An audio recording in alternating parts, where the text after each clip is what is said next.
At dahil malamig ang panahon ngayon at nag-uulan, ay naisip kong magluto ng gulay tapos papartneran ko ng tuyo. Ay ayos na ayos aray. Wow! Kaya aray bumili ako ng balatong sa palengke. Alam nyo ang balatong? Aray munggo.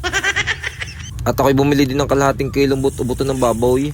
Ating isasahog aray. Diyan nga isabay na natin palalambutin yung butong-buto ng baboy at saka yung balatong. Sasabawan ko lang ng mga 2 baso at ating isasalang na. Okay. At din nga sa bandang aray, pagka kumulo na, ay tatanggalan naman natin ng bula-bula. Aray mga dumi ng ating pinakukulo, kaya aray dapat tatanggalin. At pagkatapos niyan, itatakpan uli natin hanggang lumambot. At habang pinalalambot nga natin ang baboy at saka yung balatong, ay ako'y naghanda na ng sangkap na ating mga gagamitin. At aray, fast forward na tayo. Malambot na nga pala yung ating pinalalambot, kaya tayo magigisa na. Inuna ko na diyan ng bawang, ating gigisa-gisahin at isusunod na natin yung sibuyas. Pagkatapos niyan, ay isusunod naman natin yung luya. Sasangkotsahin lang natin na rin ng ayos at isusunod na rin natin yung kamatis. At pag nasangkotsa na natin ng ayos, ay di siyempre ilalagay na natin na rin ating pinalambot. Tapos hahaluin lang natin at ating titimplahan na. Diyan nga sa parting iyan ay maglalagay na tayo ng patis. Yan ang ating gagawin pampaalat. At arin naman ang ating gagawin pampasarap, pork cubes. Isang pork cubes nga lang palang inilagay ko dyan. At maglalagay din tayo diyan ng konting paminta. Tapos hinalu-halo ko lang yan para lumahok ang ating mga inilagay.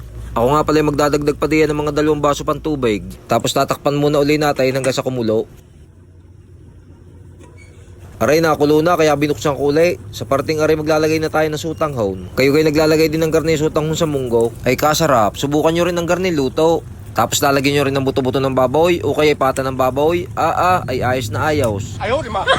At aray tatakpan muna natin para maluto ang sutanghon. At makailang minuto ay binuksan ko uli yan para ilagay yung bunga ng ampalyang ligaw at saka yung siling grain. Aray masarap ang lahok sa garning ginisang munggo, yung ampalyang ligaw na gayaan. At ilulubog lang natin sa sabaw ng kaunti at para madaling maluto tapos tatakpan uli natin. At aray makalipas ang ilang minuto ay luto na ang ating inilagay na bunga ng ampalyang ligaw. Kaya sa bandang iyan ay pwede na nating ilagay yung ating panghuling sangkap. Yan ay ang dahon ng ampalya. Ay hindi ko lang alam kung aray ligaw pa.